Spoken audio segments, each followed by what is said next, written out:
Bismillahirrahmanirrahim. Assalamualaikum warahmatullahi wabarakatuh. Alhamdulillahirrabbilalamin. Laqad khalaqnal insana fi ahsani taqwim. Pertama-tama marilah sama-sama kita panjatkan puja serta rasa syukur kehadirat Allah Subhanahu wa taala yang telah memberikan kita begitu banyak kenikmatan sehingga sampai saat ini kita diberikan kesempatan untuk mempelajari ayat-ayat kauniyahnya. Sholawat terbingkai salam mari sama-sama kita haturkan kepada Nabi Muhammad sallallahu alaihi wasallam yang telah membawa perubahan akhlak dari jahiliyah sampai menuju akhlak Islamiyah.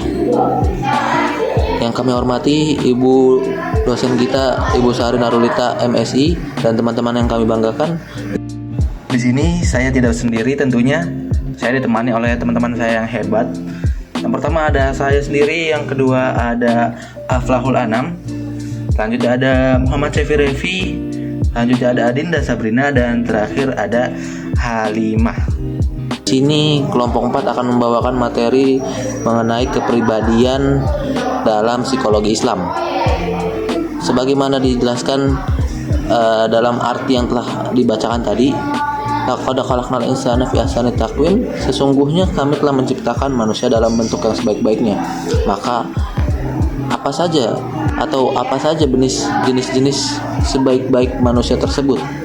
Dan di sini kami akan menjelaskannya secara jelas, singkat dan padat. Mohon untuk mencatat dan diterapkan. Yang pertama adalah definisi kepribadian. Menurut Kamus Psikologi, pengertian kepribadian adalah kesatuan dari sistem jiwa badan dalam diri individu yang bersifat dinamis dalam menyesuaikan diri pada lingkungannya. Adapun definisi yang secara umum, kepribadian adalah cara seseorang berpikir, merasa, dan bertindak yang membedakannya dari orang lain. Misalnya, ada orang yang kalem, ada juga orang yang cerewet. Itu bagian dari kepribadian. Adapun menurut Robbins dan Judge, kepribadian atau personality adalah kata yang berasal dari Latin, yakni persona. Kata yang merujuk pada kedok atau topeng, di mana topeng tersebut dipergunakan oleh pemain drama di zaman Romawi sebagai hal yang menggambarkan sebuah perilaku, kepribadian atau watak seseorang. Dan juga ada menurut Profesor Dr. Haji Jalaluddin, pengertian harfiah dari kepribadian. Sekurang-kurangnya ada 4 pengertian, yaitu pertama, mentality, keadaan atau kemampuan mental seseorang dalam berpikir, merasa, dan menanggapi sesuatu. Misalnya, contoh, bayangin ada orang yang tetap tenang dan fokus walaupun dia lagi sedang ujian dan ujiannya itu susah banget. Nah, itu tandanya dia punya mental yang kuat, gak gampang panik saat ujiannya itu susah. Yang kedua adalah personality, keseluruhan sifat, sikap, dan perilaku yang khas dari seseorang. Misalnya, ada orang yang tiap ketemu orangnya itu selalu senyum, ramah, suka bantuin teman-temannya. Orang yang kayak gitu biasanya dibilang sama orang itu punya kepribadian yang menyenangkan. Yang ketiga adalah individuality. Individuality adalah sifat khas seseorang menyebabkan seseorang mempunyai sifat berbeda dari orang lain. Contoh, satu geng, walau satu geng ini suka sesuatu yang sama, pasti ada aja yang beda. Misalnya cara ngomongnya, cara berpakaiannya, atau hobinya itu yang bikin dia itu unik, ya itu jadi diri dia sendiri. Yang keempat dan terakhir adalah identity, yaitu sifat kedirian sebagai suatu kesatuan dari sifat-sifat mempertahankan dirinya terhadap sesuatu dari luar. Misalnya, si Fulana dia tetap rajin salat pakai kerudung walaupun dia sekolah di luar negeri yang minoritas muslim. Itu tandanya si Fulanah ini punya identitas diri yang kuat dan gak gampang terpengaruh oleh kelilingnya. Oke teman-teman, selanjutnya di sini saya akan menjelaskan atau memaparkan materi-materi yang sudah saya pelajari. Di sini yaitu ada dinamika kepribadian dalam perspektif Islam. Kepribadian menurut psikologi Islami merupakan integrasi sistem kalbu, akal, dan nafsu manusia yang menimbulkan tingkah laku.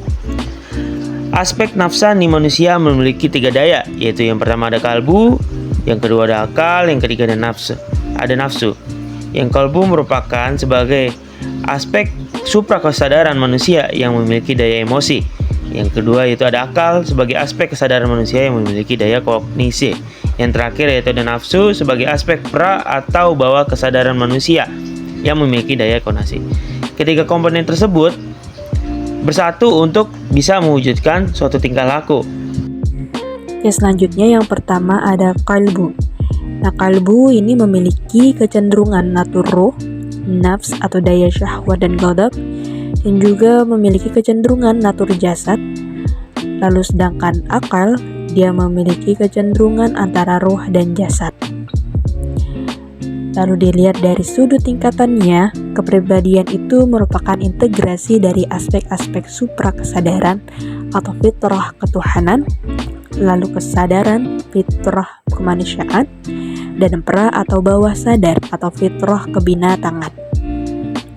Lalu sedangkan dari sudut fungsinya, kepribadian itu merupakan integrasi dari daya-daya emosi, kognisi, dan konasi yang terwujud dalam tingkah laku luar seperti berjalan, berbicara, dan lainnya, maupun tingkah laku dalam seperti pikiran, perasaan, dan lainnya.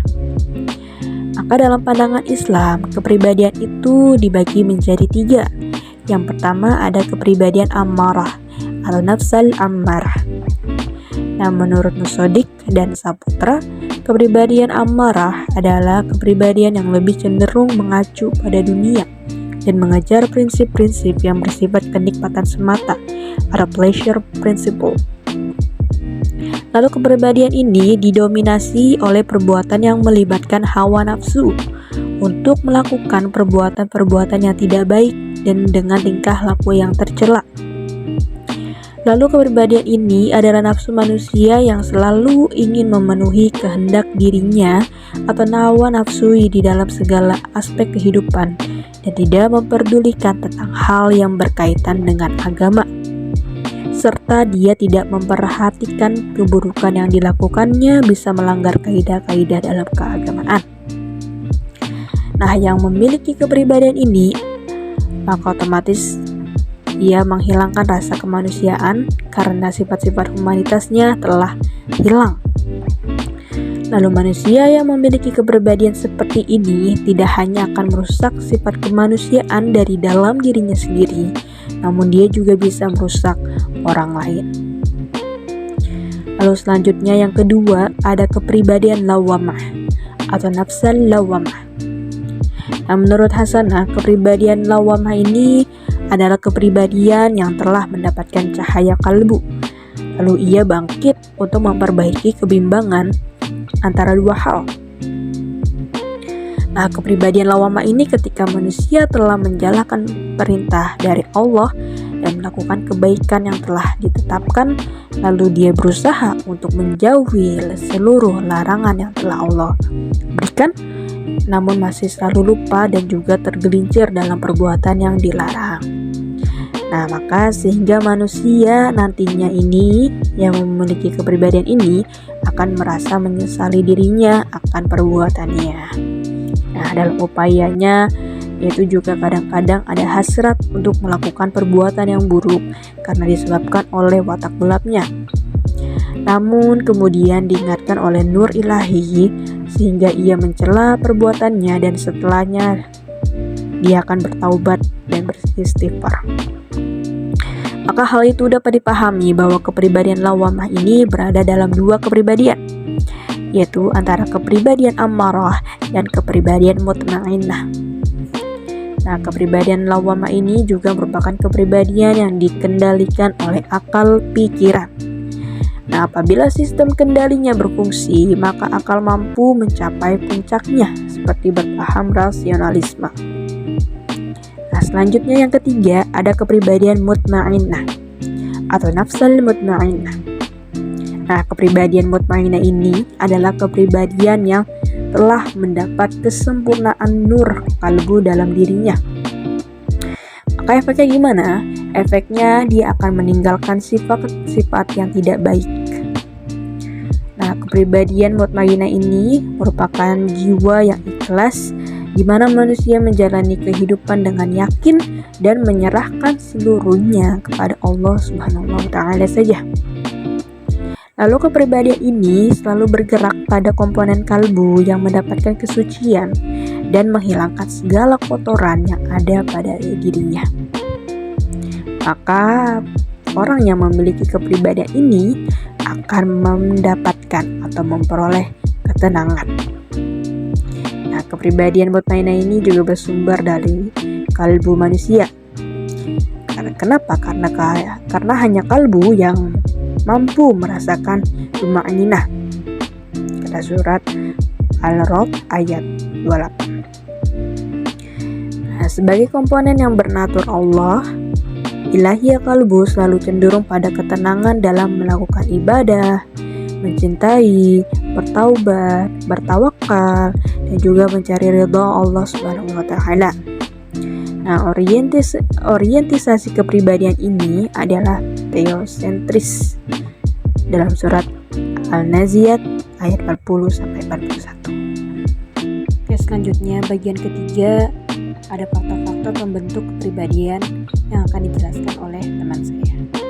Ada aliran empirisme, yaitu suatu aliran yang menitikberatkan pandangannya pada peranan lingkungan sebagai penyebab timbulnya tingkah laku. Aliran ini semula dipelopori oleh filsuf kebangsaan Inggris, yaitu John Locke. Asumsi psikologis yang mendasari aliran ini adalah bahwa manusia lahir dalam keadaan netral, tidak memiliki pembawaan apapun. Aliran empirisme dikenal sebagai aliran yang optimistik dan positivistik. Hal itu disebabkan oleh anggapannya bahwa suatu kepribadian menjadi lebih baik apabila dirangsang oleh usaha-usaha nyata dan usaha konkret. Yang disumbangkan oleh aliran ini adalah menciptakan teori-teori belajar untuk mengubah tingkah laku manusia menuju kepribadian yang ideal. Selanjutnya ada aliran nativisme, adalah suatu aliran yang menitikberatkan pandangannya pada peranan sifat bawaan dan keturunan sebagai penentu tingkah laku seseorang. Persepsi tentang ruang dan waktu tergantung pada faktor-faktor alamiah dan pembawaan dari lahir. Aliran nativisme memandang hereditas sebagai penentu kepribadian. Hereditas adalah totalitas sifat-sifat karakteristik yang dibawa atau dipindahkan dari orang tua ke anak keturunannya. Dan selanjutnya ada aliran konvergensi, adalah aliran yang menggabungkan dua aliran di atas. Konvergensi adalah interaksi antara faktor hereditas dan faktor lingkungan dalam proses pemunculan tingkah laku. Menurut aliran ini, hereditas tidak akan berkembang secara wajar apabila tidak diberi rangsangan dari faktor lingkungan. Psikologi Islam mengakui adanya peran lingkungan dalam penentuan perkembangan. Banyak ayat Al-Quran yang menjelaskan tentang peran lingkungan. Misalnya seruan amar ma'ruf nahi mungkar yang berada di Quran Surah Al-Imran ayat 104, 110, dan 114.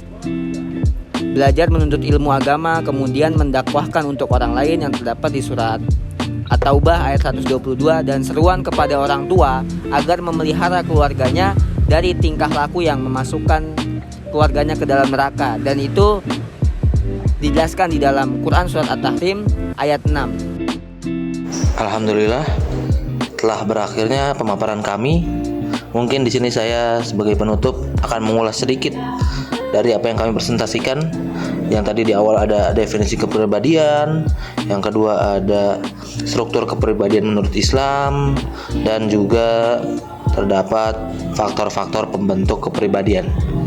Jika kita telah memahami apa saja sih faktor pembentuk kepribadian, apakah kita sudah bisa menentukan jati diri kita, siapa ya sebenarnya diri kita itu? Apakah kita termasuk orang-orang yang berakhlak mahmudah atau berakhlak mazmumah atau kepribadian lainnya? Buat kalian yang memiliki pertanyaan, bisa untuk menulis di kolom komentar. Semoga ilmu ini bermanfaat bagi hidup dan kehidupan kita. Terima kasih. Wassalamualaikum warahmatullahi wabarakatuh.